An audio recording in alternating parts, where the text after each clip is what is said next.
A couple of things before we get stuck into the video. No longer in sunny Scotland, I'm in sunny Spain. It's been a couple of months of finding my feet. We've kind of settled down a little bit, so that was the main reason for not having any videos uploaded. Second point I want to make is Hamilton College. I told you, Celtics 2024 in the books. Banner 18, banner 19 coming down the road. What a time would be alive, eh? Told yous. The video today is probably an appreciation video of the versatility of Adidas AE1. I find the shoe extremely comfortable. I have a lot of different colourways of this shoe. I've got many duplicates of colourways because I was planning on doing this with some of the shoes, and that is the Adidas AE1 New Wave colourway. I have customised this shoe unintentionally to become almost like a dark night colourway of the shoe. The main reason for the New Wave colourway on this was the Best of Adidas, the black and white one. If I was going to make it any colour down the sides, there's still plenty of colourways coming out in the future, and black and white is just, it's a shoe that's been done quite a lot. I don't want to have something that everybody else has got or somebody could have. So the New Wave colourway, the thing that really stood out for me more than anything was the sock liner inside is this kind of aqua blue, as well as the outsole being this kind of aqua blue marine colour, green, especially with the bush shining through there, it kind of gives it a different tone. So I thought if I colour the Curum outside cage black, it's going to give a nice kind of a very unique look compared to some of the other colourways. I don't use paints.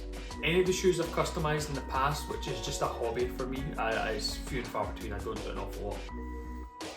The KD10s were one of them, and using the Sharpie pens and making like a kind of multi-knit effect on the plain white knit worked really well, so I opted to go with the same option on the Curum, and it's really a textile marker. Now, you could go down the road of paints and using Angelus, etc. I chose not to do that from the standpoint of, one, it can be pretty expensive to buy all the paints. The second thing is really the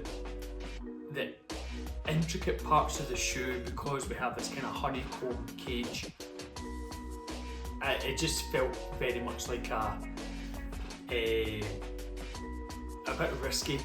You know, I'm not the most, shall we say, competent customiser of shoes, so I thought using a pen would be a lot easier because I'm more comfortable with that. That was the main reason.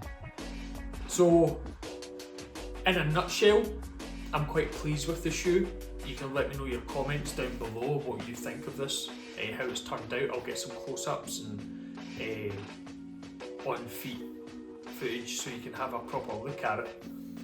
One thing I will say is though, that it was a little bit tricky getting the effect that I wanted.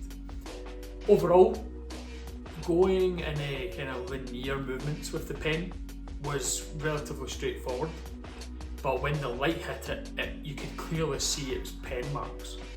So it was a complete accident. I didn't actually mean to do this, because normally when I was customising the KD10s, I was doing like dots. I took some kitchen roll, like paper towels, and I brushed the ink, and it actually gave it a nice matte effect. So it dulled it down quite a lot, which I'm extremely happy with. There is a little bit of a residue of ink coming off, and now this is day 2 or day 3 on this shoe, day 2 on the left. And the amount of ink that's still coming off is very minimal.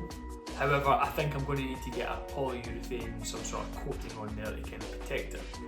This felt toe box area, again, linear movements, because that material seems to kind of rough up a little bit and it starts to fray ever so slightly. And then the honeycomb section was really tricky. That was the most time consuming part, where I was looking down this way, colouring in, then I had to flip it to the next angle, then colour in, then flip it to that angle and colour in. So it was a very laborious task customising the shoe. But again, I'm extremely happy with how that area turned out. The bit that I'm really pleased with, if I'm honest, is the Adidas logo on the back. I used a metallic silver Sharpie for the Adidas logo. I'll get a close-up for you on this, and completely unintentionally, it's given some sort of grain wood effect on the Adidas logo.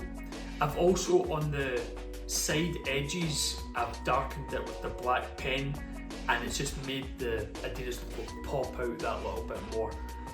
The tongue itself, again, I've picked a blue Sharpie colour that was going to match the blue in the shoe and coloured in the logo, and that's it.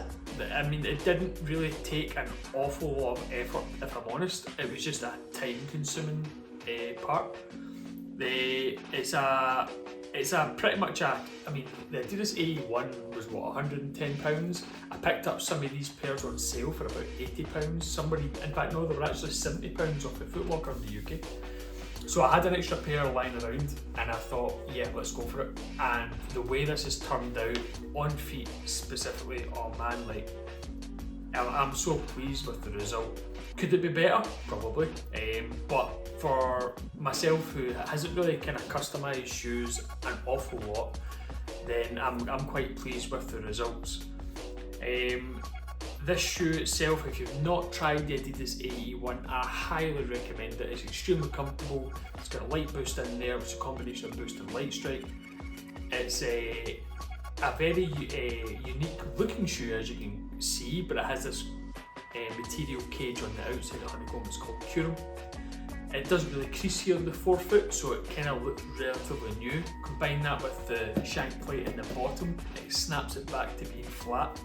There's a lot of cushion around the heel area, and again, a very comfortable trainer overall for basketball or for casual. And I thought that this colourway was my choice of for customising, really. So yeah, you can let me know your thoughts. I hope you like this as much as I do. If you're thinking about getting a pair, there is plenty more coming out. We've got the Adidas AE1 lows coming out in the future. I don't know what the hell Adidas have been playing at, because the playoffs have been gone, and Anthony Edwards had a great playoff run, if we're all being honest. He took the league by storm this year, and he done fantastic during the playoffs. But why Adidas didn't launch the AE1 low when he was wearing it during the playoffs begs the question, you know, like, what the fuck are they doing? I mean, as a marketing opportunity that they've completely missed. And they're being released later on in the year. Apparently it might even be into 2025, so not entirely sure what's going on there. We do have some Adidas AE1s still to release that are similar to the ones that have been released already, the kind of mid-top, high-top version. And they actually resemble some of the MX Yeezy foam runner series. So I'm really excited for the rest of the collection to come out. I already have pretty much all the colourways, like I said, of the current ones, but I want more. I'm ready to spend. I'm ready to get more of them, because I think it's such a great shoe, more specifically for casual use, never mind basketball. So yeah, that's it for the video. Just again, apologies for any delays in videos. I've been itching to get a video done, and I just wasn't sure what to cover, what to review, but I thought this was a nice kind of icebreaker to get back into the swing of things. I really appreciate all the subscribers. I appreciate you guys liking the video. If you like the shoes, you want any feedback, anything at all, please put them in the comments. And if you wouldn't mind liking the video and subscribing, that would be very much appreciated. And until next time,